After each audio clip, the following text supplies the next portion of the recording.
Dans quelques heures, il sera là, sur ce ponton, le vainqueur du Vendée Globe.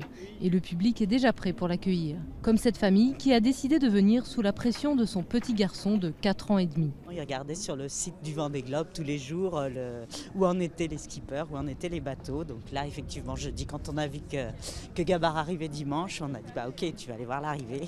Parce que c'est la course la plus difficile. Et des passionnés, il y en a au Sable d'Olonne. Des gens souvent venus de loin et prêts à n'importe quel sacrifice pour voir en vrai ces rescapés du Grand Sud. On va essayer de suivre, voir vers quelle heure ils vont arriver déjà et puis ensuite s'organiser pour se lever, quitte à se lever plusieurs heures à l'avance. On attendra dehors, c'est pas grave.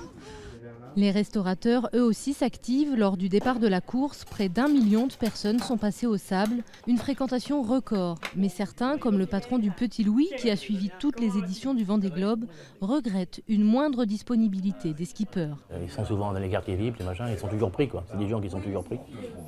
Alors qu'il y a 4 ans, c'était davantage... à mon avis, on pouvait les approcher un peu plus que maintenant, quoi. Avec plus de 400 journalistes accrédités et la dictature des transmissions en direct, la pression médiatique est de plus en plus forte. Et un vrai casse-tête pour leurs sponsors.